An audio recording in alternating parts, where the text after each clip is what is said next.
आज cell of goods act के आगे के टॉपिक्स को स्टार्ट करने से पहले एक बार हम लोग अभी तक जितना हमने सेल ऑफ गुड्स एक्ट पढ़ा है उसको हम रिवाइज करेंगे और फिर हम आज के टॉपिक को शुरू करेंगे, दैट इज अनपेड सेलर।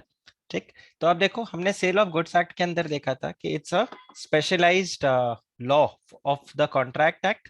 ठीक है, जहां पर भी कॉन्ट्रैक्ट एक्ट साइलेंट होगा वहां पर sale of goods act applicable हो जाएगा। और in fact sale of goods act निकला ही कहां से है? कॉन्ट्रैक्ट एक्ट से निकला है।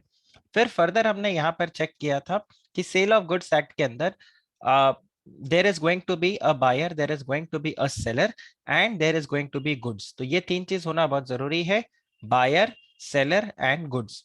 अब इन गुड्स को खरीदने के लिए या तो आप अभी मतलब गुड्स को बेच रहे हो, खरीद रहे हो, आइदर यू आर बाइंग और सेलिंग, और you are agreeing to buy और अग्रीइंग टू सेल, तो भी आप यहाँ पर बायर सेलर के डेफिनेशन में फॉल कर जाओगे। फिर हमने देखा था गुड्स का डेफिनेशन। तो गुड्स के डेफिनेशन में हमने देखा था goods includes every kind of movable property other than the actionable claims. ये डायग्रामेटिक फॉर्म था। other than the actionable claims and money in circulation, stock and shares, growing crops, grass and things which are attached to the land which are agreed to be severed, उसको हम क्या बोलेंगे यहाँ पे? That is going to be part of goods। मैंने आप लोगों से एक क्वेश्चन पूछा था, क्या डिबेंचर यहाँ पे गुड्स है कि नहीं? तो आप में से सिर्फ एक ही स्टूडेंट का आंसर आया था एंड बहुत अच्छा आंसर उन्होंने लिखा, that debenture is not a good, debenture would fall into the definition of more of an actionable claim. अब आपको क्योंकि पता चल चुका है कि डिबेंचर गुड्स नहीं है, तो अब आप रिसर्च करना चाहो तो इसके ऊपर रिसर्च कर सकते हो। So Anushree, double thumbs up to your research. Anyway, आगे अगर आप देखो तो हमने देखा था कितने तरह के गुड्स होते हैं। We have seen there are three types of goods, existing goods, future goods and contingent goods. और एग्जिस्टिंग गुड्स अगर आप देखो तो वैसे तो दो तरीके का है, बट ठीक है, यहाँ पे तीन तरीके से बताया हुआ है। Specific, ascertained, both are same, and फिर आपके पास है unascertained goods. Future goods and contingent goods. Future goods और कॉन्टिंजेंट गुड्स में एक सिमिलैरिटी है और एक डिफरेंस है। सिमिलैरिटी क्या है? दोनों ही अभी नहीं है, दोनों फ्यूचर में आएंगे। फ्यूचर गुड्स में सर्टेनिटी है कि वो आएगा, और कॉन्टिंजेंट गुड्स में ऐसा है कि it is dependent on something whether those goods will come into existence और नॉट। और एग्जिस्टिंग गुड्स, जो आपके ट्रांजैक्शन जब हो रहा है, सेल जब हो रहा है, उस टाइम पे ये गुड्स एग्जिस्ट करता है। अब यहाँ अगर आप देखो, स्पेसिफिक और एसर्टेन गुड्स का क्या मतलब है? जो गुड्स अभी एग्जिस्ट करता है और जिसको हमने आइडेंटिफाई करके सेट असाइड कर दिया, तो वो हो गए आपके स्पेसिफिक या फिर एसर्टेन गुड्स। पर अभी लॉट के अंदर ही गुड्स पड़े हैं, we don't know which particular goods will be sold, तो ये हो जाएगा आपके लिए अनएसर्टेन गुड्स। कई बार इसमें लोग कंफ्यूज होते हैं कि हमें पता ही नहीं क्या खरीदना है। ऐसा नहीं है, हमें पता है हमें क्या खरीदना है, लेकिन सेम चीज, सपोज हमें आईटीसी का कोई बिस्किट परचेज करना है, ठीक है, लेट्स से बॉर्बन बिस्किट हमें ले रहे हैं। अब हमें पता है बॉर्बन बिस्किट लेना है, लेकिन बॉर्बन बिस्किट का कौन सा पर्टिकुलर पीस उठ के आएगा वो हमें नहीं पता, इसलिए वो क्या है? अनएसर्टेन्ड है। We don't know which particular piece belongs to us, और ये हो गया एसर्टेन गुड्स। अब देखो, एक और वो जो सॉन्ग आपने सुना होगा, मुझसे दोस्ती करोगी के, अनदेखी अनजानी सी पगली सी दीवानी सी जाने वो कैसी होगी रे, राइट? तो the girl is unascertained right now, ठीक है, but the moment you meet that girl, वो हो गया एसर्टेन, राइट? ये आया आपको समझ में? पर इसका ये मतलब नहीं आपको, आपने डिसाइड ही नहीं किया कि लड़का से शादी करना है कि लड़की से शादी करना है, वैसा नहीं है। You are very sure you want to marry a girl, but you don't know who is that girl, unascertained. और जब मिल गया तो वो एसर्टेन्ड या फिर स्पेसिफिक हो जाएगा। नाउ आई थिंक आप इसको भूलोगे नहीं। फिर अगर आप यहाँ पे देखो, ये हमने चेक किया था, out of 7 any 2, this is unascertain, लेकिन हमने जब सेट असाइड कर लिया, जैसे नंबर 4 नंबर 7 को सेट असाइड कर लिया, तो वो बन गया हमारे लिए यहाँ पे एग्जिस्टिंग गुड्स। अब ये जो आप यहाँ पे सेट असाइड कर रहे हो, this can be set aside by either by the buyer और आइदर बाय द सेलर। कोई भी यहाँ पर इसको सेट असाइड कर सकता है, तो बायर सेलर के कंसेंट से करे या सेलर बायर के कंसेंट से करे, तो ये यहाँ पर क्या हो जाएगा आपके लिए? सेलर। अब कोई पर्टिकुलर पीस जो यहाँ पर अवेलेबल नहीं है, वो आपके लिए क्या बन गया? Future goods. वो अभी नहीं, वो बाद में आएगा। एंड अगर डिपेंडिंग ऑन समथिंग है तो फिर ये आ जाएगा कॉन्टेंजेंट गुड्स। तो ये हो गया आपके लिए एग्जिस्टिंग गुड्स, एसर्टेन गुड्स और अनएसर्टेन गुड्स। फ्यूचर गुड्स हमने यहाँ पे देखा। फ्यूचर गुड्स और कॉन्टेंजेंट गुड्स के लिए क्या होता है? Agreement to sell. और एग्जिस्टिंग गुड्स के लिए क्या हो जाएगा? आपका सेल, ठीक है। और दोनों ही केस में आपके ऊपर sale of goods act applicable होगा। फिर हमने यहाँ पर देखा था डिलीवरी। तो डिलीवरी तीन तरीके का होता है, actual, constructive and symbolic. Actual delivery जब आप जाके सामान परचेज करते हो और गुड्स आपके पोजेशन में आ जाता है, that is your actual delivery. Constructive delivery का मतलब when the goods are with the third party, okay, and you have to purchase the goods. Basically the goods are with the third party and the third party gives the confirmation to the buyer that okay, now I will hold the goods for you. अब देखो इसमें याद रखने का तरीका, सी constructive सी, ठीक है, constructive C, तो A B and C, C is for constructive delivery, goods किसके पास है, सी के पास है, ट्रांजैक्शन किसके बीच में हुआ है, ए और बी के बीच में हुआ है। याद रहेगा ये वाला तरीका, कई बार बच्चे कंफ्यूज हो जाते हैं सिंबॉलिक और कंस्ट्रक्टिव में। तो ये कंस्ट्रक्टिव और सिंबॉलिक में, तो आप देखो जब मैन ऑफ द मैच होता है तो उसको गाड़ी की चाबी दी जाती है, पूरा का पूरा गाड़ी उसको नहीं पकड़ाते कि ये देखो ये लो तुम्हारी गाड़ी, उसको क्या दिया जाता है, गाड़ी की चाबी दी जाती है, and that चाबी is what, that is a symbol that that car belongs to that player who has won the man of the match or man women of the match, right? तो ये आपके पास यहाँ पर आता है। तो symbolic delivery में goods are being transferred, okay, but that are being transferred through some symbolic or some action. Constructive delivery के अंदर यहाँ पे क्या हो जाएगा, that the goods lies with the third party and the third party now continues to hold the goods instead of the seller. Now the goods will be held by the uh, by the third party for the buyer, ये यहाँ पे आता है। और delivery में एक चीज ध्यान रखना, वॉलंटरी ट्रांसफर होना बहुत जरूरी है। आज की क्लास में या प्रोबेबली अब से जो भी हम सेल ऑफ गुड्स एक्ट में पढ़ेंगे, वहां पर आप ये वॉलंटरी ट्रांसफर का सिग्निफिकेंस काफी ज्यादा समझोगे। अब आगे अगर हम यहाँ पर चेक करें तो एक्चुअल, कंस्ट्रक्टिव, सिंबॉलिक था। डिलीवरेबल स्टेट के बारे में हमने देखा था। तो डिलीवरेबल स्टेट मतलब गुड्स को आपने उस स्टेट में डाल दिया है कि कोई भी इंसान जो बेसिकली अगर एक प्रूडेंट बायर है तो वो उसको गुड्स लेने के लिए मना नहीं कर सकता। द पर्सन और the buyer is bound to take the delivery of the goods, that is called as the deliverable state. तो जब तक गुड्स डिलीवरेबल स्टेट में नहीं है, buyer can reject the goods, और जब गुड्स डिलीवरेबल स्टेट में है तो buyer can not reject the goods. Sir goods deliverable state में नहीं था, ठीक है, और बायर ने गुड्स को रिजेक्ट कर दिया, क्या सेलर केस फाइल कर सकता है? Answer is no.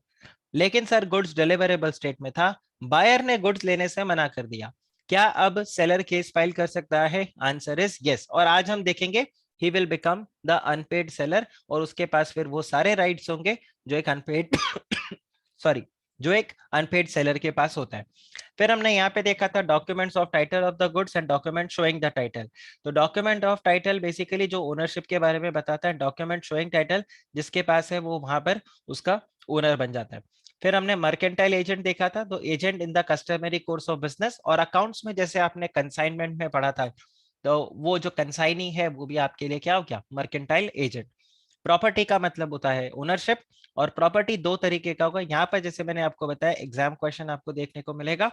प्रॉपर्टी में दो तरीके का प्रॉपर्टी आता है, one is your general property, another is your special property. General property जब आप ही ओनर हो, पोजेशन भी आपके पास है, कोई किसी का राइट नहीं है। और स्पेशल प्रॉपर्टी में गुड्स जब प्लेज करवाए गए हैं तो जो प्लेजी है, जिसके पास गुड्स को प्लेज करवाया गया है, उसके पास है special property, he has some special rights, कि अगर गुड्स आपने पे नहीं किया या आपने सामान का पेमेंट नहीं किया तो उसके पास राइट्स होगा कि वो गुड्स को ले जाकर बेच दे। फिर हमने यहाँ पे इंसॉल्वेंट देखा था, तो कोर्ट में जाके भले ही आप उसको इंसॉल्वेंट या दिवालिया घोषित ना करो, लेकिन अगर उस इंसान के एसेट्स कम है, लाइबिलिटी ज्यादा है, वो एक ऐसे सिचुएशन में पहुंच गया कि वो पेमेंट नहीं कर सकता, then that person is what, that person is insolvent. और प्राइस का मतलब होता है, price means the money consideration for the sale of goods, और यहाँ पे मनी कंप्लीटली भी हो सकता है, पार्शली भी हो सकता है, बट मनी होना जरूरी है। फिर हमने देखा sale and agreement to sell. तो यहाँ पर हम लोगों ने देखा था कि सेल में क्या हो जाएगा, the contract between one party to another, और अब ये जो सेल होगा ये 100% एब्सोल्यूट भी हो सकता है और ये कॉन्टेंजेंट भी हो सकता है, दैट इज कंडीशनल, राइट। फिर हमने यहाँ पर आगे चेक किया था कि सेल के लिए कंडीशंस फुलफिल होना क्या जरूरी है, तो ऑलमोस्ट सेक्शन 10 के सारे कंडीशंस है। और उसके बाद में जो सेल ऑफ गुड्स एक्ट के स्पेसिफिक पॉइंट्स है वो सारे अपने आ जाएंगे, that there should be buyer seller, the property in concern should be goods, right? Price should be money, whether partial or complete, but there should be money. And buyer और seller के बीच में ट्रांसफर ऑफ प्रॉपर्टी होना चाहिए, और ये cell absolute या conditional भी हो सकता है। Plus section 10 of the contract act, section 11 of the contract act के सारे एसेंशियल एलिमेंट्स यहाँ पर एप्लीकेबल होने चाहिए। फिर हमने इन दोनों के बीच में डिफरेंस देखा था, जिसमें मैंने आपको बताया था ये लास्ट के 4 पॉइंट्स बहुत इंपॉर्टेंट है। That whenever there is a sale, the liability belongs to the buyer because risk and return both passes on through the ownership। तो जब गुड्स बिक गया, सेल हो चुका है, ओनरशिप किसके पास है? बायर के पास है, तो रिस्क भी सब बायर के पास। और अगर अग्रीमेंट टू सेल हुआ, गुड्स का प्रॉपर्टी किसके पास है? सेलर के पास है, अभी तक बायर को नहीं गया, तो यहाँ पर सारा का सारा जो रिस्क है वो किसके ऊपर है? वो सारा का सारा रिस्क है सेलर के ऊपर। तो ये पॉइंट आपको यहाँ पर ध्यान रखना है। फिर हमने यहाँ पर आगे प्रोविजंस देखा था, सेल और बेलमेंट के बीच में कॉन्ट्रैक्ट लेबर, ये सब हमने बेसिक डिस्कशन किया था। और कॉन्ट्रैक्ट ऑफ सेल कैसे होगा? बिल्कुल सर, जैसे कॉन्ट्रैक्ट नॉर्मल कॉन्ट्रैक्ट बनता है, there will be an offer, there will be a offeree, offeree is going to accept the goods, that person will become acceptor, और उनके बीच में बन जाएगा अग्रीमेंट। यहाँ पर एक होगा buyer, buyer is going to make the offer to the seller, तो यहाँ पर कॉन्ट्रैक्ट बन गया। या फिर सेलर है, seller is going to make a offer to the buyer कि मुझे गुड्स खरीदना है, मुझे गुड्स बेचना है, अकॉर्डिंगली यहाँ पर हो जाएगा। जैसे कॉन्ट्रैक्ट सर राइटिंग में हो सकता है, ओरली हो सकता है, बिल्कुल यहाँ पर भी वैसा ही है। जैसे contract sir by actions, right, it can be implied और it can be express, same way sir it can be implied और इट कैन बी एक्सप्रेस। फिर हमने यहाँ पर आके देखा था कि सब्जेक्ट मैटर जो होगा वो क्या रहेगा? वो गुड्स से रहेगा। This goods can be existing goods, these goods can be future goods, these goods can be contingent goods, ये वाला रहता है। फिर हमने देखा था कि सर गुड्स पेरिश हो गए बिफोर मेकिंग द कॉन्ट्रैक्ट, तो सर किसकी रिस्पॉन्सिबिलिटी? सेलर की रिस्पॉन्सिबिलिटी, क्योंकि सर गुड्स अभी तक तो बेचा ही नहीं। सर गुड्स हमने बेचा तो नहीं है बट अग्रीमेंट कर लिया, तो भी रिस्पॉन्सिबिलिटी किसकी? सेलर की, राइट। फिर एसरटेनमेंट ऑफ प्राइस था, तो सर अगर प्राइस किसी तरह से एसरटेन नहीं हो पाता है तो आपको क्या पे करना पड़ेगा? रीजनेबल प्राइस पे करना पड़ेगा यहाँ पे। और प्राइस कैसे फिक्स कर सकते हैं हम? सर प्राइस फिक्स कर सकते हैं या तो कॉन्ट्रैक्ट के अंदर ही लिख देंगे, या फिर हम कॉन्ट्रैक्ट में बता देंगे कि फ्यूचर में प्राइस किस तरह से फिक्स किया जाएगा, या फिर दो पार्टीज जो है वो आपस में अपना नॉर्मल कोर्स ऑफ बिजनेस के अंदर डिसाइड कर लेंगे कि प्राइसिंग किस तरह से फिक्स किया जाता है। फिर हमने देखा था अग्रीमेंट टू सेल, उसका वैल्यूएशन कैसे होगा? तो सर हमने अग्रीमेंट कर लिया गुड्स का, लेकिन वैल्यूएशन सेट करने के लिए किसी थर्ड पार्टी को अपॉइंट किया। अब वो थर्ड पार्टी मुकर रहा है, वो बोलता है मैं वैल्यूएशन नहीं करूंगा, तो इन दैट केस क्या होगा? कोई प्रॉब्लम नहीं, जो गुड्स का डिलीवरी ऑलरेडी जा चुका है उसके लिए पे रीजनेबल प्राइस, और जो गुड्स का डिलीवरी नहीं हुआ उसके लिए आपका कॉन्ट्रैक्ट हो जाएगा वॉइड। हमने ये कॉन्ट्रैक्ट यहाँ पर देखा था कि पी के पास दो बाइक्स थे, एक बाइक चला गया, दूसरा बाइक नहीं गया, तो जो बाइक चला गया उसके लिए रीजनेबल प्राइस पे करना पड़ेगा, और जो बाइक नहीं गया उसके लिए आपका कॉन्ट्रैक्ट बन गया है void. Stipulation as to the time, ये हमने देखा था कि चाहे कुछ भी हो जाए, अगर कॉन्ट्रैक्ट साइलेंट है, अगर कॉन्ट्रैक्ट में कुछ और लिखा है तो बात अलग है, लेकिन अगर कॉन्ट्रैक्ट साइलेंट है तो यहाँ पर जो टाइम फॉर द पेमेंट है वो बाद में जा सकता है, बट जो गुड्स है वो टाइम पर ही डिलीवरी होना चाहिए, गुड्स टाइम पर आपका डिलीवर हो जाना चाहिए। फिर हमने कंडीशन और वारंटी के बीच में देखा था, तो condition is something which is essential to the contract, warranty which is collateral to the contract. Condition में हमने देखा था कि अगर सर कंडीशन ब्रीच हो गया तो फिर आप कॉन्ट्रैक्ट को कैंसिल भी कर सकते हो और आप डैमेजेस भी क्लेम कर सकते हो, लेकिन सर वारंटी अगर ब्रीच हो गया तो फिर आपके पास कैंसिल करने का हक नहीं होगा, लेकिन हाँ आप क्या कर सकते हो? डैमेजेस डेफिनेटली यहाँ पर क्लेम कर सकते हो। और सर कंडीशन वारंटी होते क्या है?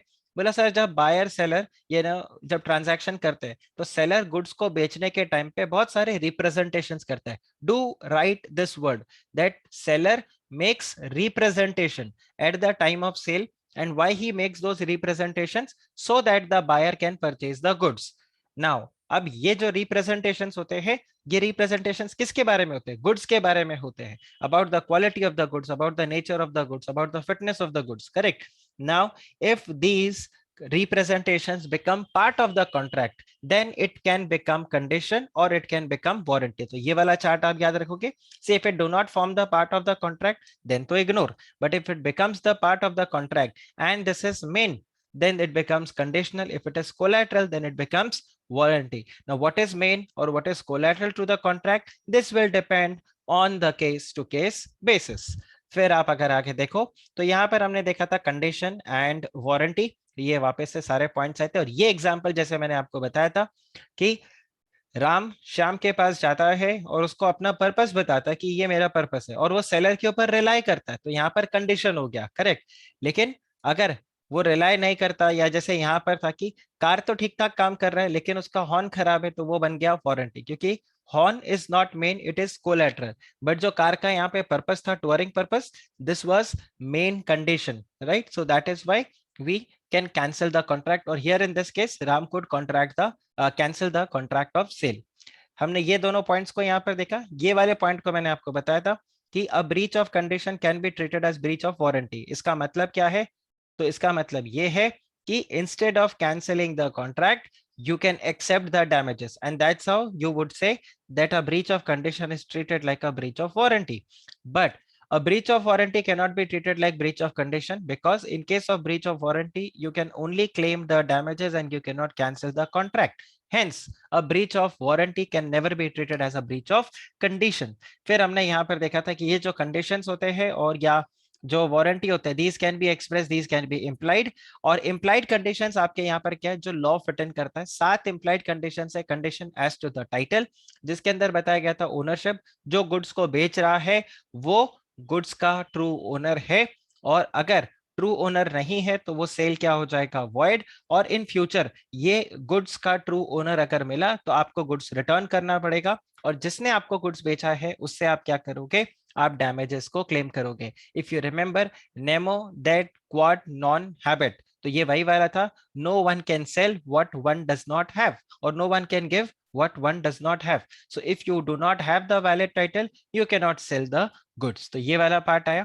फिर अगर आप यहाँ पे देखते हो सेल बाय डिस्क्रिप्शन, तो अगर आपने गुड्स डिस्क्रिप्शन के हिसाब से बेचा तो आपको जो गुड्स है वो डिस्क्रिप्शन को मैच करना चाहिए, जो बल्क है उसको मैच करना चाहिए। जैसे ये वाला लाइन था, if you contract to sell peas you can not compel the buyer to take beans. ये हमने देखा। सेम वे हमने चेक किया था सेल बाय सैंपल। अच्छा, डिस्क्रिप्शन के अंदर description will be again depending upon the case to case basis, कि किसी गुड्स को कैसे डिस्क्राइब किया जाता है, ऑर्डिनरी कोर्स ऑफ बिजनेस में उसको कैसे डिस्क्राइब किया जाता है। और इसमें आप एग्जांपल ले सकते हो, जैसे waste silk, Banaras silk, you can also write Darjeeling tea, Ratnagiri alphonso, right. इस तरह से करके आप कुछ भी बोल सकते हो, कोई भी प्रोडक्ट आप उसके हिसाब से, जिसका basically geographical indication tag, GI tag अगर रहता है, या हम उसको बोलते हैं, उस हिसाब से आप यहाँ पर उस डिस्क्रिप्शन के हिसाब से लिख सकते हो यहाँ पे, राइट। फिर अगर आप देखो सेल बाय सैंपल, तो सैंपल के अंदर भी ये था कि बेसिकली आपका जो गुड्स है, ठीक है, वो जो बल्क है that should correspond with the sample, और इसके लिए बायर को एक रिस्पॉन्सिबिलिटी देना, मतलब बायर को एक आपको रीजनेबल अपॉर्चुनिटी देना पड़ेगा कि वो सैंपल को कनेक्ट कर सके किसके साथ, अपने पूरे बल्क के साथ में। अब बल्क के साथ उसने कंपेयर किया और बाद में कुछ गड़बड़ नजर आया, तो क्या सेलर को हम लायबल ठहरा सकते हैं? तो इसके लिए हमें ये चेक करना होगा कि ये जब सैंपल को चेक किया गया था, मतलब सैंपल से कंपेयर किया गया था, उस टाइम पे क्या वो जो डिफेक्ट थे वो डिफेक्ट को आइडेंटिफाई किया जा सकता था या नहीं किया जा सकता था। अगर आइडेंटिफाई किया जा सकता था विद द ऑर्डिनरी एग्जामिनेशन और ऑर्डिनरी इंस्पेक्शन, तब तो रिस्पॉन्सिबिलिटी बायर का ही है कि आपकी गलती है, आपको गुड्स को एक्सेप्ट करते वक्त ध्यान से देखना चाहिए था। लेकिन अगर वो ऑर्डिनरी इंस्पेक्शन से पता नहीं चलता, तो फिर इन दैट केस बाद में फिर सेलर को आप पकड़ सकते हो। ये हमने देखा पॉइंट, कैविएट एम्प्टर के साथ कनेक्टेड था, and sale by sample by description, तो दोनों पॉइंट्स एक साथ आ जाएंगे। क्वालिटी और फिटनेस, तो इसके अंदर यही रहेगा, अगर आप सेलर के ऊपर रिलाई करते हो रिगार्डिंग द क्वालिटी और fitness of a particular goods, then the goods should fit for the purpose for which you have purchased the goods. If the goods do not fit for that purpose, then in that case the seller is responsible. तो ये point आता है quality as to the condition as to the quality और fitness. फिर आ जाता है condition as to the merchantability, और मर्चेंटेबिलिटी के अंदर आ जाएगा कि गुड्स के अंदर डिफेक्ट्स नहीं होने चाहिए, the good should be defect free, and it should be in a condition that जो भी बायर है वो उस गुड्स को यहाँ पर एक्सेप्ट करे। वोलसमनेस हमने देखा था ईटेबल्स एंड प्रोविजंस के लिए रहता है, जो खाने वाला प्रोडक्ट होता है, एडिबल प्रोडक्ट्स, कि वो प्रोडक्ट कैसा होना चाहिए, खाने लायक होने चाहिए, they should be edible, they should be free from the germs और any such thing which makes it non edible, वो अपना फ्री रहना चाहिए। तो बेसिकली दिस वोलसमनेस में ये वर्ड याद रखना, it should be edible. Eligible मत लिखना, एडिबल, ठीक है। एडिबल मतलब वो खाने लायक है या नहीं। फिर आ जाता है इम्प्लाइड वारंटी। तो इम्प्लाइड वारंटी के अंदर 4 इम्प्लाइड वारंटी थे और हमने यहाँ पर देखा था warranty as to undisturbed possession, non-existence of any encumbrance, that is pledge or something, warranty as to the quality, fitness and the usage of trade, and quality disclosure with respect to the dangerous nature of the goods.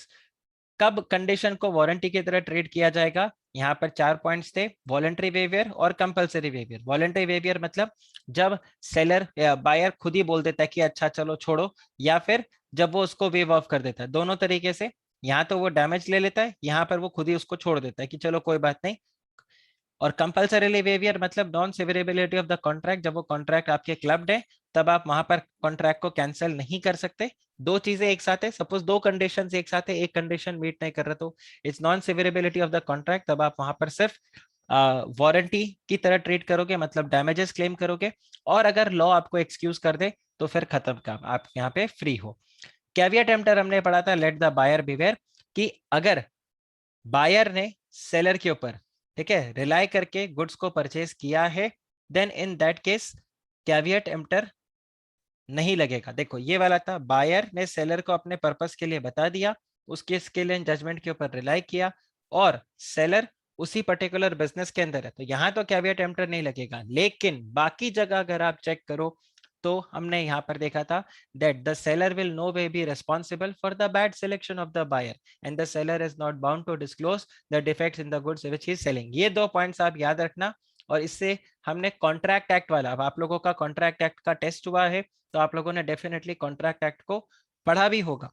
तो वहां पर हमने देखा था कि वो जो mad horse वाला पॉइंट था उसमें defect, horse was mad, correct, but he had not disclosed, still caveat emptor वहां पर नहीं लगा, still उसको फ्रॉड की तरह ट्रीट नहीं किया गया, because the seller is not bound to disclose the defects in the goods which he is selling। हाँ, लेकिन अगर वो जानबूझ के डिफेक्ट को छुपाने की कोशिश कर रहा है तब फिर क्या हो जाएगा, यहाँ पर वो रिस्पॉन्सिबल हो जाएगा फ्रॉड वाले केस में।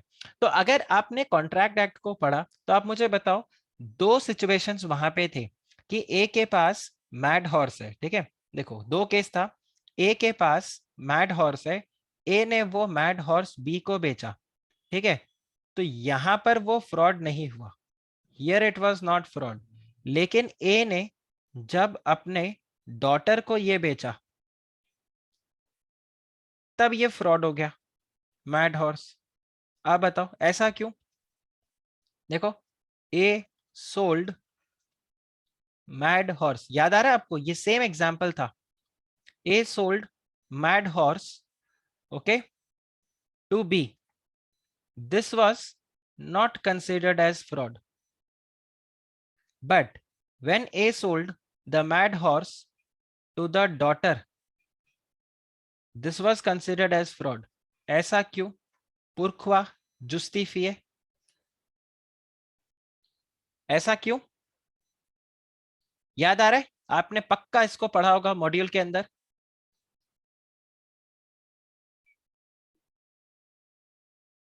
वेरी वेरी गुड,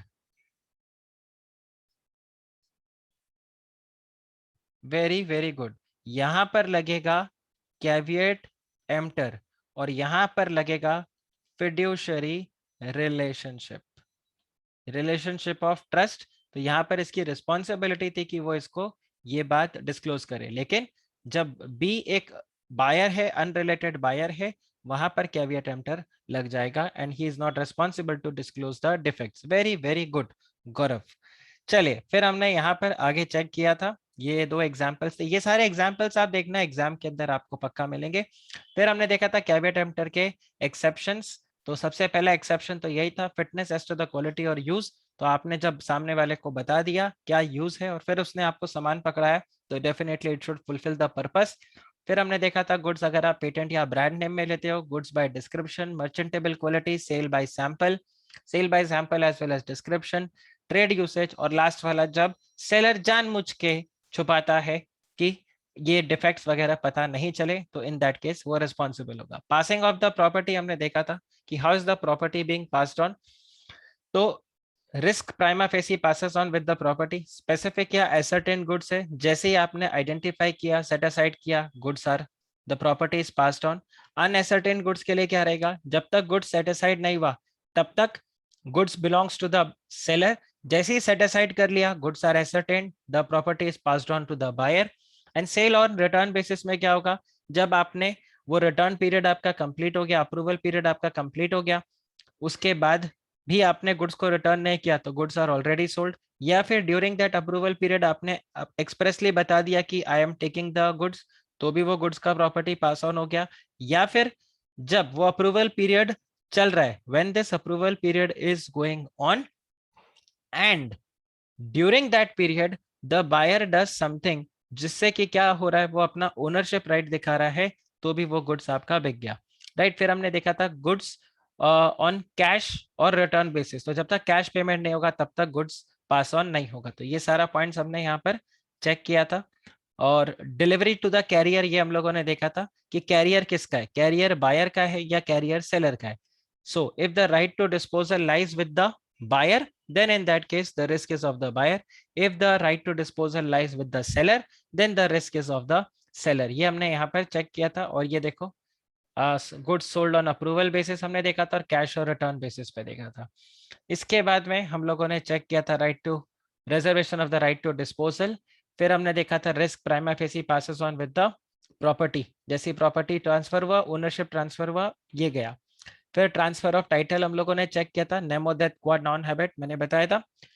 तो no one can give what he has not got.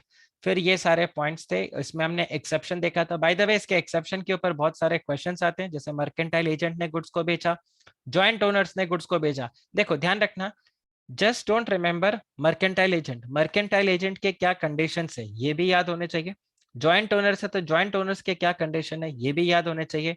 Then goods are sold by the person in possession under the voidable contract and sale by one who has already sold the goods and continues in the possession thereof. फिर ये सारे points हम लोगों ने यहाँ पर check किया था। Performance of the contract delivery के लिए हमने देखा था, तो साइमल्टेनियसली दोनों जाना चाहिए। और ये सारे पॉइंट्स को हमने देखा था कि डिलीवरी इज एनीथिंग जिससे एक पार्टी से दूसरे पार्टी को चला जाए गुड्स। फिर हम लोगों ने यहाँ पर देखा था इफेक्ट ऑफ पार्ट डिलीवरी, तो part delivery in the progress of full delivery is complete delivery हो गया, और पार्ट डिलीवरी आधा ही किया है, बचा हुआ अभी कुछ पता नहीं है उसका, तो फिर पार्ट डिलीवरी माना जाएगा। Buyer has to apply for the delivery, seller का रिस्पॉन्सिबिलिटी नहीं है। ठीक है, प्लेस ऑफ डिलीवरी हम लोगों ने चेक किया था कि अगर कॉन्ट्रैक्ट में कुछ स्पेसिफिक दिया है तो ठीक, नहीं तो जहां पर गुड्स बिका वही प्लेस ऑफ डिलीवरी है, या फिर गुड्स जहां पर मैन्युफैक्चर हो रहा है that is the place of delivery.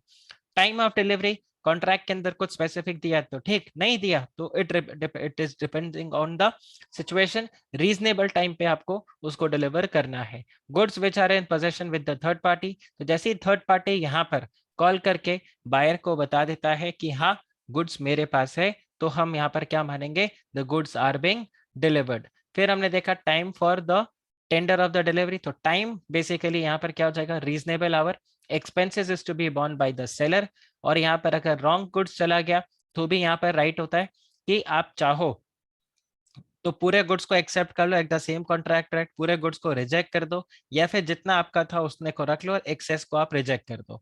Instalment में अगर आप डिलीवरी करोगे तो सेलर परेशान होके बोल सकता है 2.5 साल हो गए, कब से डिलीवरी करे ही जा रहे हो, मुझे नहीं चाहिए। हाँ, लेकिन अगर कॉन्ट्रैक्ट के अंदर लिखा हुआ था कि इंस्टॉलमेंट में डिलीवरी आएगा तब तो बात अलग है, then there is no problem. Delivery to the carrier, अगर आप देखो तो डिलीवरी अगर आप कैरियर को कर देते हो तो आपको ये चेक करना है कैरियर किसका है। अगर बायर का कैरियर है, राइट टू डिस्पोजल बायर के पास है, तो जैसे ही आपने कैरियर को गुड्स दिया, हम यहाँ पर क्या बोलेंगे, the goods are already delivered. रास्ते में अगर गुड्स डिटेरिएट हो गए, बेसिक अगर डिटेरिएशन हुआ तब तो कोई बात नहीं है, अदरवाइज सेलर का रिस्पॉन्सिबिलिटी होता है।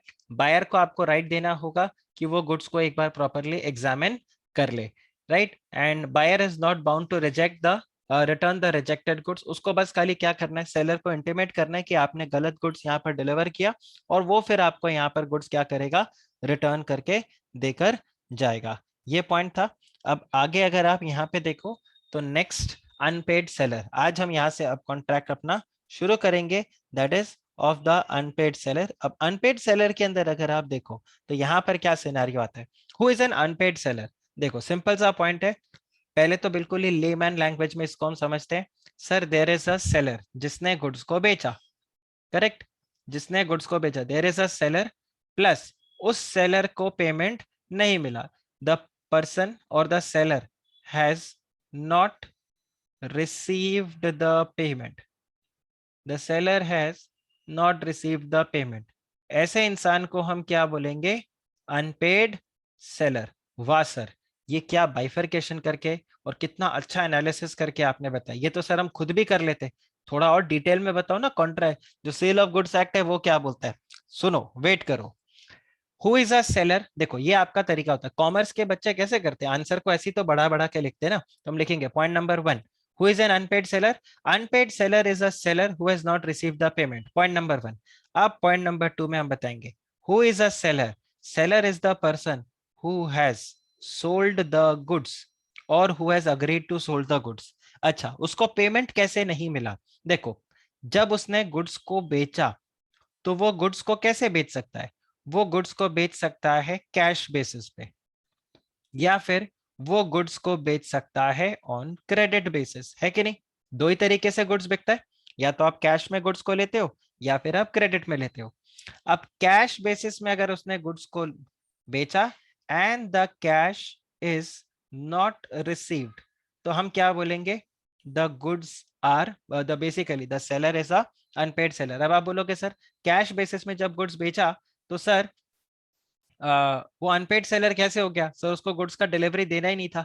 अरे देखो, हमने कॉन्ट्रैक्ट में पढ़ा था ना कि payment is not a stipulation. Main stipulation आपका क्या? डिलीवरी। पेमेंट भाई आपको मिल जाएगा, कोई दिक्कत नहीं, गुड्स का डिलीवरी इमीडिएटली करो। तो ये गुड्स का डिलीवरी इमीडिएटली कर दिया, ठीक है। पेमेंट कोई बात नहीं, हम बाद में यहाँ पर देखेंगे। तो कैश बेसिस में the cash is not received, the seller has sold the goods are sold on cash basis and the cash is not received, hence the person is an unpaid seller. दूसरा, the goods are sold on credit. तो sir जैसे उधार में बेचा, क्या तभी से वो हो गया अनपेड सेलर? नहीं, क्रेडिट में उसने गुड्स को बेचा। तो अब उधार में जब आप गुड्स को बेचते हो तो कुछ ना कुछ टाइम पीरियड के लिए उधार देते हो ना, कि भाई 10 दिन बाद पेमेंट देना, 20 दिन बाद पेमेंट देना, 1 महीना, 2 महीना, right? So when the goods were sold on credit, the credit period has expired. क्या आप इसको समझ पा रहे हो? The credit period has expired and still the payment is not received, right? The credit period has expired and the payment is pending. The payment is pending. तो ऐसे इंसान को भी आप क्या बोलोगे? हम बोलेंगे सर ये भी क्या है, बेचारा अनपेड सेलर। अच्छा, इसमें एक और पॉइंट आता है। सर गुड्स को हमने कैश बेसिस पे बेचा और हमें क्या मिला? हमें मिला एक बिल ऑफ एक्सचेंज, या हमें मिला एक चेक, ठीक है। और ये चेक या बिल ऑफ एक्सचेंज हो गया डिसऑनर। अगर ये डिसऑनर हो गया तो भी वो क्या बन गया? Unpaid seller. आप बताओ क्या ये क्लियर हुआ या नहीं? अच्छा, अब इसी में एक और पॉइंट, एक एक करके मैं सारे पॉइंट्स को ऐड करता हूं। सेलर ने गुड्स को बेचा प्लस उसको right to receive the payment establish हो गया। Right to receive the payment is established, और फिर भी उसको पेमेंट नहीं मिला तो वो क्या बन गया? Unpaid seller. Sir right to receive the payment कैसे एस्टैब्लिश होगा? ऐसे, या तो कैश में या क्रेडिट में, और क्रेडिट में credit period expire, right to receive the payment is established. Cash में तो इमीडिएटली। अरे समझा? अरे आप देख रहे हो आंसर को कैसे एक्सपैंड कर सकते हैं हम। 3 मार्क्स का क्वेश्चन आए, 5 मार्क्स का है, 7 मार्क्स का है। आप बताओ, श्रद्धा अनुसार हम तो प्रसाद चढ़ा देंगे एग्जामिनर को। आया समझ में? तो कैश वाले बेसिस में क्या होगा? कैश वाले बेसिस में इमीडिएटली, ये देखो इमीडिएटली। और क्रेडिट वाले में जैसे ही क्रेडिट पीरियड एक्सपायर हो जाएगा उसका right to receive the payment establish हो जाएगा। आप बताओ, इज दिस क्लियर? एक पॉइंट अब और मैं आपसे यहाँ पे पूछता हूँ। The payment is not received, मुझे बताओ फुल पेमेंट या पार्ट पेमेंट या दोनों? फुल और पार्ट? बोथ। ध्यान रखना, आइदर फुल पेमेंट उसको नहीं मिला या पार्ट पेमेंट नहीं मिला। इन बोथ द केसेस वो क्या है, वो है एक अनपेड सेलर। बताइए क्या ये कोई डिफिकल्ट कॉन्सेप्ट है? कितना सिंपल तरीके से। अब इस चार्ट को आप अपने हिसाब से लिख लो, ठीक है। और आपको लगता है तो ये जो आज का लेक्चर इतना सा पार्ट था, इसको 2-3 बार ही सुन लो और उसको सुन के अपने आप वहां पे आप आंसर को लिख दो। जैसे ही आप अपना आंसर खुद से बना के लिख लोगे, बिलीव में आप ये जो मॉड्यूल में लिखा है इससे बेटर तरीके से वहां पर लिखोगे। हालांकि हमने इसको ऑलरेडी देखा था कि अनपेड सेलर में क्या रहता है, that there is a reciprocal promise. मैंने गुड्स दिया तो आप मुझे पैसे दोगे, ठीक है। तो जूते दे दो, पैसे ले लो, ठीक है। तो रेसिप्रोकल प्रॉमिस। अब आपने जूते ले लिए बट पैसे नहीं दे रहे हो, तो यहाँ पर जिसने जूते आपको दिए वो बन गया अनपेड सेलर, अनटिल अनलेस वो आपकी सिस्टर इन लॉ हो। एनीवे यहाँ पर आप देखो, when the whole of the price is not paid, right. और basically whole of the price is not paid मतलब आपको 100% पेमेंट नहीं मिला। तो अगर आपको पार्ट पेमेंट मिला है तो भी आप अनपेड सेलर हो। या फिर देखो कोई बिल ऑफ एक्सचेंज या कोई नेगोशिएबल इंस्ट्रूमेंट आपको मिला जो कि हो गया है डिसऑनर, तो भी यहाँ पर हम क्या बोलेंगे, the contract, basically the person is unpaid seller. अब ये देखिए, against the goods against the buyer, यहाँ पर उसके पास राइट्स है। तो राइट्स ऑफ अनपेड सेलर आप ये देखो, सी देखो लियन के लिए अगर मैं आपको बताऊं ना, थ्रू आउट आप देखो ध्यान रखना। अभी लास्ट वीक ही मैं सीए इंटरमीडिएट वालों को लॉ पढ़ा रहा था, तो उनको लियन बताया था। वहां पर भी लियन आता है लॉ के अंदर। तो लियन का अगर आप बेसिक कॉन्सेप्ट समझ लो तो आपको बहुत इजी होगा। ऑडिट के अंदर भी आपको सीए इंटर में ये लियन वर्ड मिलेगा, लॉ में भी मिलेगा, फाउंडेशन के अंदर भी मिल रहा है, इंटरमीडिएट में भी मिलेगा। सीए फाइनल में जाओगे वहां पर भी ये लियन वर्ड आपको मिलेगा। तो ये लियन वर्ड आपको जहां पर भी मिलता है, आप लियन वर्ड का एक बेसिक अंडरस्टैंडिंग समझ लो क्या होता है। लियन के अंदर क्या होगा, एक इंसान है, ठीक है, उसके पास किसी दूसरे इंसान का सामान रखा हुआ है, ठीक है। तो ये मैं थैला बना देता हूं। ये थैला जो है ये किसके पास है, ये इसके पास है। ये कौन है, ये है ए। और ये जो थैला है, ये थैला किसको बिलोंग करता है, this belongs to B. This bag, पोटली, this belongs to B. This is with A. अब ए, ये जो पोटली है ये बी को नहीं दे रहा। इसका मतलब वो क्या एक्सरसाइज कर रहा है, लियन एक्सरसाइज कर रहा है। तो सबसे पहला पॉइंट यहां पर क्या है, A has a property which belongs to B. अच्छा सर, ये ए के पास कैसे आया, B had given it to A. Sir B ने ए को क्यों दिया, अरे कोई भी कारण हो सकता है, ठीक है, कोई भी कारण हो सकता है। यहां पर बी ने ए को ये थैला पकड़ाया, और ये थैला अभी भी किसको बिलोंग करता है, बी को ही बिलोंग करता है। And now A is not returning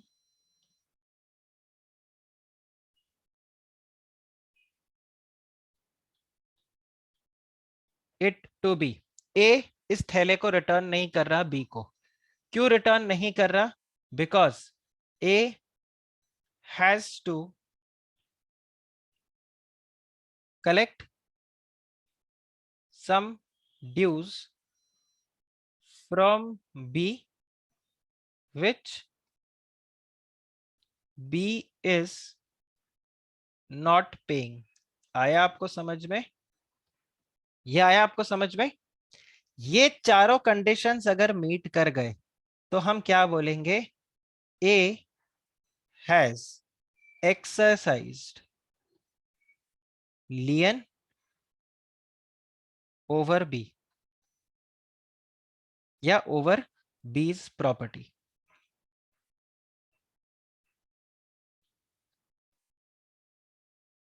ये आया आपको समझ में, सिंपल। अब देखो कहां कहां पर आपको लियन मिलेगा, देखो फाउंडेशन के अंदर तो हम सेल ऑफ गुड्स एक्ट में लियन को पढ़ रहे हैं, करेक्ट।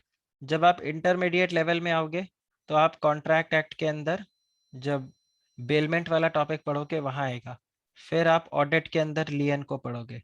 मैं देखो आपको तीनों लियन शॉर्ट में बता देता हूँ तो आपको और अच्छे से याद होगा। सेल ऑफ गुड्स एक्ट में क्या होगा? ए कौन होगा? ए होगा सेलर, है कि नहीं? कॉन्ट्रैक्ट एक्ट में ए है सेलर, बी है बायर, ठीक है? ये है सेलर और बी है बायर। सेलर ने बायर को गुड्स बेचा, ये जो प्रॉपर्टी होगा ये प्रॉपर्टी क्या रहेगा? ये प्रॉपर्टी रहेगा गुड्स। सेलर ने गुड्स बेचा है बी को, और ये जो गुड्स है ये अभी भी किसके पास है? ये अभी भी सेलर के पास है। और सेलर ये पेमेंट जो गुड्स है ये देने से मना कर रहा है। क्यों मना कर रहा है? क्योंकि सेलर को अभी तक पेमेंट नहीं मिला। क्योंकि उसको पेमेंट नहीं मिला, वो क्या एक्सरसाइज कर रहा है? लियन एक्सरसाइज कर रहा है, और बायर को बोल रहा है तुम मेरे को पैसे दे दो, मैं तुम्हारा सामान तुम्हें वापस रिटर्न कर दूंगा। आया समझ में? राइट। जब आप कॉन्ट्रैक्ट एक्ट में आओगे तो आप पढ़ोगे बेलमेंट, ठीक है? बेलमेंट में क्या होता है?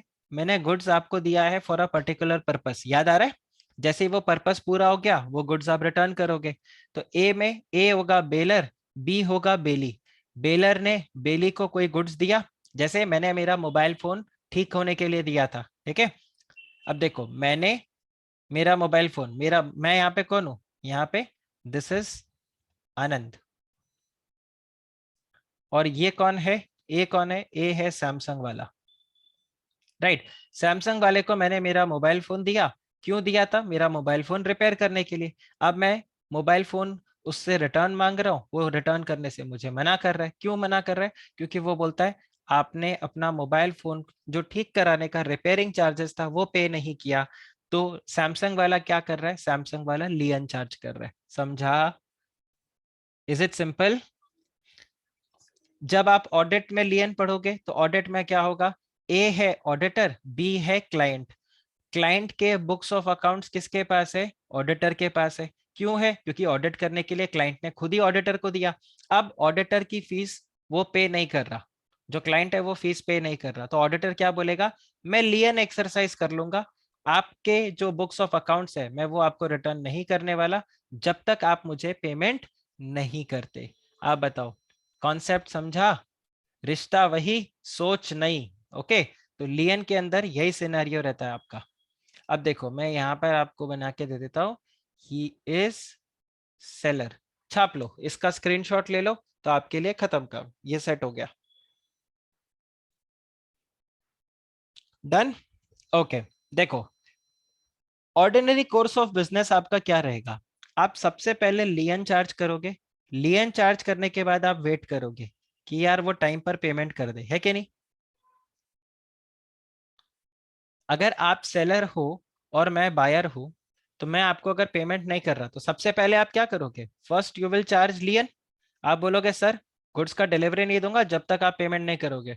उसके बाद आप क्या करोगे? You are going to wait for some time. अच्छा, फिर भी रिप्लाई नहीं होगा, तो आप अब क्या करोगे? जिंदगी भर वेट करोगे? तो आप मेरे को दोगे एक वार्निंग।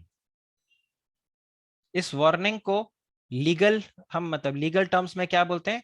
आप मुझे एक नोटिस दोगे, और आप उस नोटिस में क्या लिखोगे? सर इस तारीख तक अगर आपने पेमेंट नहीं किया तो ये जो आपका सामान है इसको मैं क्या कर दूंगा? रीसेल। अरे समझा? तो ये आपका सेकंड राइट हो गया। तो first right is what? First right is basically lien. Unpaid seller के पास पहला राइट होता है लियन।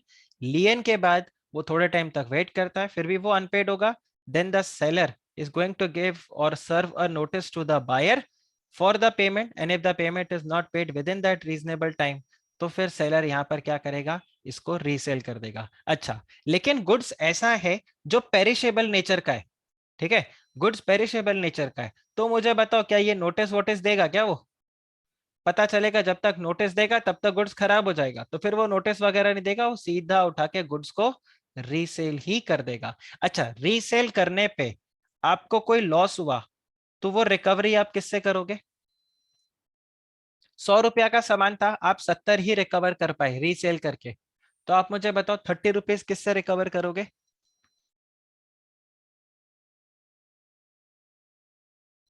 बायर से। Very very good, simple, buyer से रिकवर करोगे। लेकिन रीसेल करके आपकी लग गई लॉटरी और आपको हो गया गेन, तो क्या ये आप बायर को दोगे?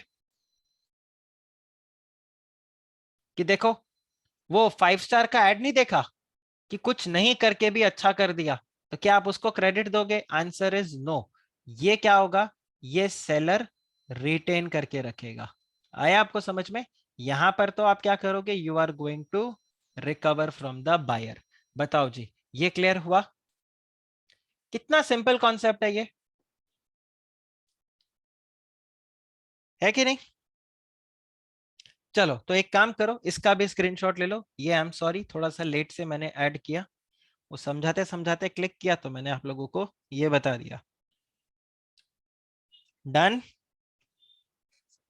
ओके, चलिए अब हम देखते हैं यहां पर आगे। चलिए, तो ये आ जाता है right against the goods, with hold the delivery और ये सारा चीज।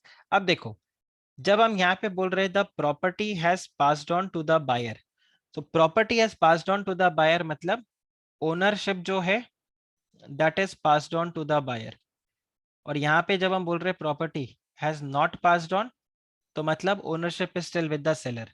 तो यहाँ पर ये सारे राइट्स, तो राइट्स तो आपके सेम है, बस एक एक्स्ट्रा राइट आपको मिल जाता है अगर आप ओनर नहीं हो। और अगेंस्ट द बायर तो बहुत सारी चीजें। अब देखो, अनपेड सेलर्स राइट, तो यहाँ पर बताया है subject to the provisions of this act and of any law for time being enforced, notwithstanding the property in the goods may have passed to the buyer and the unpaid seller by the implication। क्या क्या कर सकता है? वो कर सकता है he can exercise lien on the goods अगर बायर इंसॉल्वेंट हो गया। ठीक है, अगर बायर इंसॉल्वेंट हो गया तो आपके पास राइट है to stoppage the goods and transit. ध्यान रखना, ऐसा नहीं है हर एक एक्सरसाइज कभी भी आप कर सकते हो। You can exercise stoppage and transit. Stoppage and transit मतलब आप अपने जो ट्रांसपोर्टर है उसको बोलोगे अरे भाई गुड्स को डिलीवर मत करना। और तीसरा आपके पास है you have a right to resale. ठीक है, तो जो मैंने बताया था लियन के बाद आप क्या करोगे? रीसेल ही करोगे। और अगर प्रॉपर्टी ट्रांसफर नहीं हुआ तो इसके अलावा उसके पास एक और राइट रहेगा, right to withhold the delivery. अब देखो लियन में और विद होल्ड द डिलीवरी में क्या डिफरेंस है? लियन के अंदर प्रॉपर्टी ऑलरेडी पास ऑन हो चुका है और विद होल्ड द डिलीवरी में प्रॉपर्टी पास ऑन नहीं हुआ है। अब देखिए यहां पर अगर मैं आपको बताऊं, से एक टेबल बना के आपको मैं देता हूं।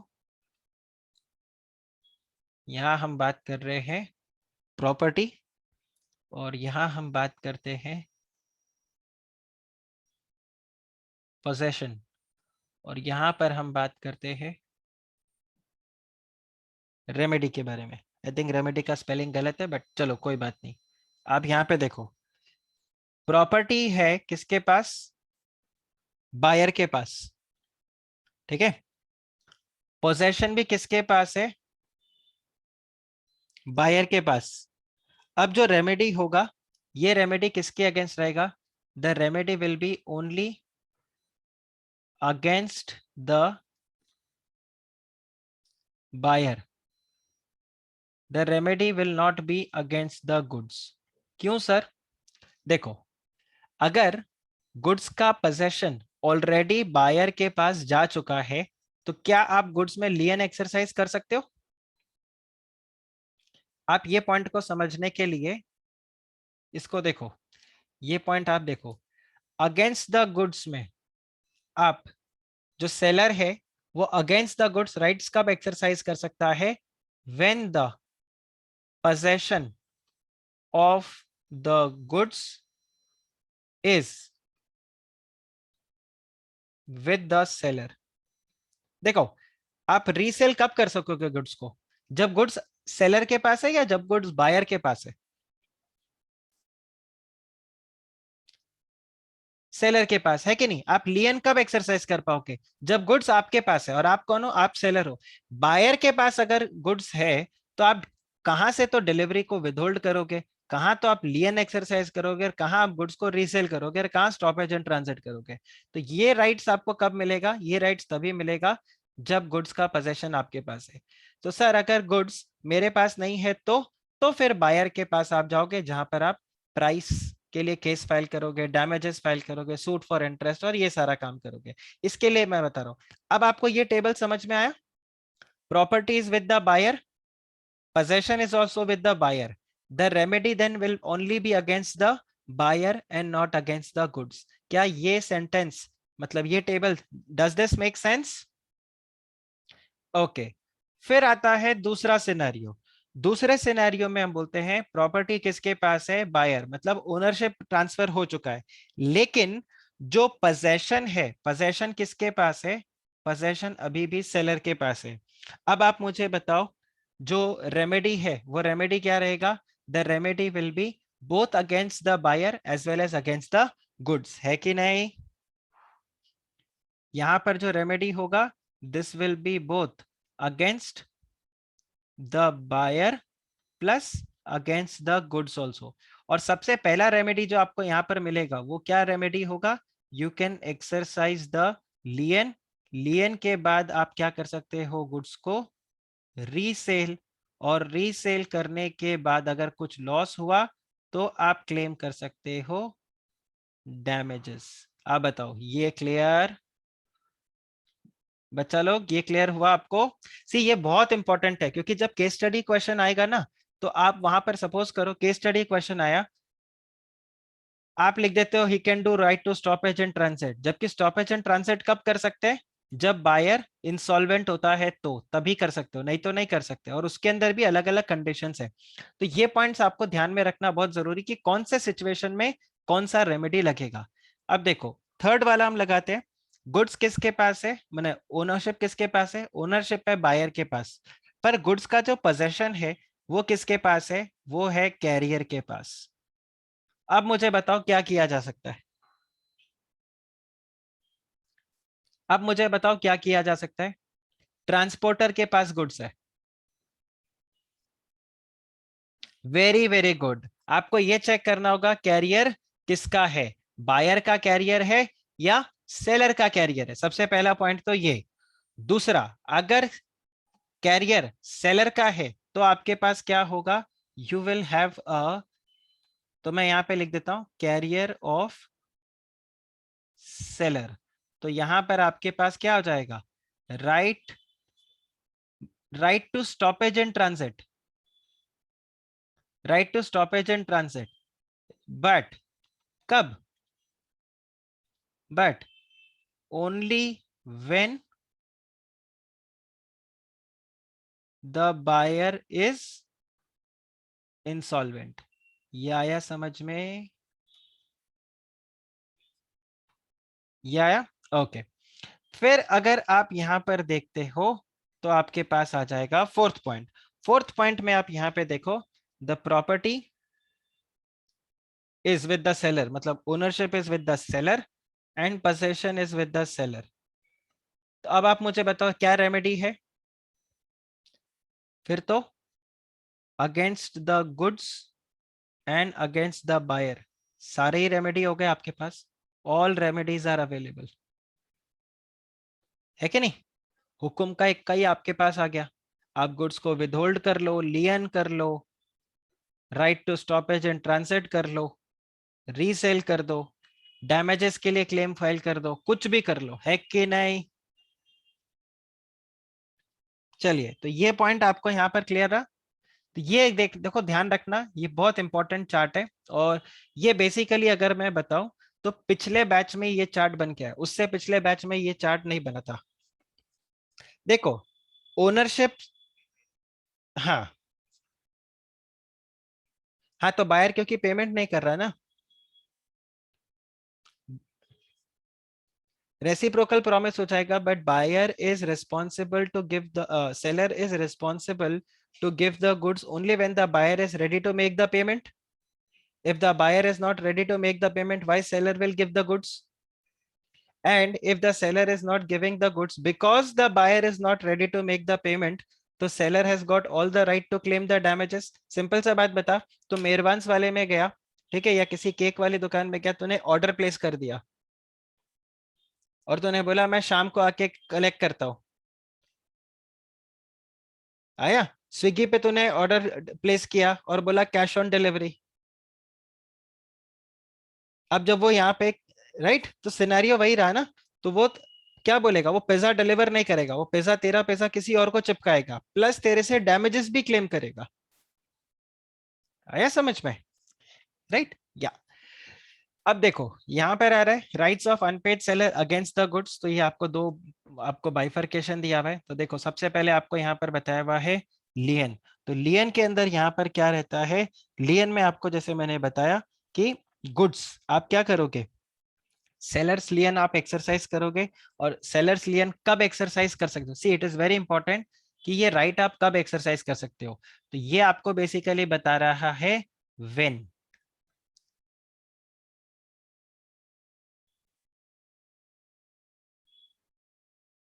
ये आपको बता रहा है when.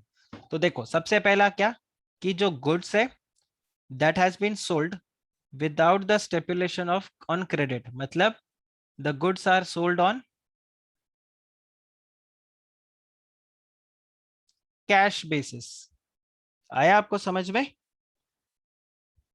So if the goods are sold on cash basis तो आप लियन इमीडिएटली एक्सरसाइज कर सकते हो। If the goods are sold on credit and the term of credit has expired then you can exercise the lien. या फिर buyer बन गया insolvent. जब बायर इंसॉल्वेंट बन गया तो एनी टाइम। ठीक है, अब सपोज आपने गुड्स क्रेडिट में बेचा है, ठीक है, 3 महीने का क्रेडिट आपने लिया, 15 दिन बाद जो बायर है वो हो गया इंसॉल्वेंट। तो क्या आप 15 दिन के बाद गुड्स का मतलब वो लियन एक्सरसाइज कर सकते हो? Answer is yes. अरे समझा? Okay okay.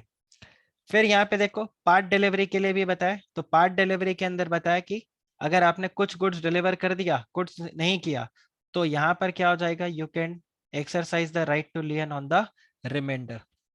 अब देखो, A sold goods to B for a price of ₹50,000 and allowed to pay the price within 1 month. But देखो कितना क्रेडिट पीरियड था, 1 मंथ का। But B becomes insolvent during the period of credit. Now A is a unpaid seller and can exercise the right to lien. ये आप देख लेना, PYQ, this is a PYQ. Okay. अब आपको insolvent का definition याद आ रहा है कि जरूरी नहीं है कि केस फाइल करके कोर्ट ने उसको इंसॉल्वेंट घोषित किया हो। अगर आपने ये प्रूव कर दिया कि ये पेमेंट करने की स्टेट में नहीं है, तो भी क्या हो जाएगा, आपके पास ये राइट आ जाएगा। Is this clear? अरे ये क्लियर। अच्छा, अब देखो टर्मिनेशन ऑफ द लियन, कि लियन का राइट कब खत्म हो जाता है। लियन का राइट तब खत्म हो जाता है जब सेलर ने, यहां पर ही से मतलब किसका है, अनपेड सेलर से। ठीक है, अनपेड सेलर ही,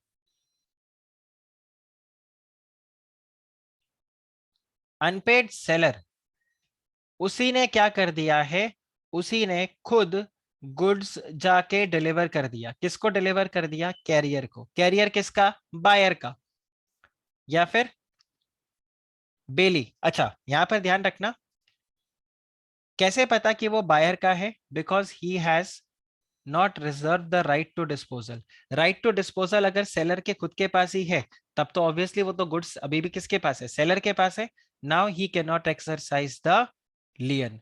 दूसरा, जब बायर या उसका एजेंट जो है वो लॉफुली क्या करता है, गुड्स का पोजेशन ले लेता है, टर्मिनेशन ऑफ द लियन।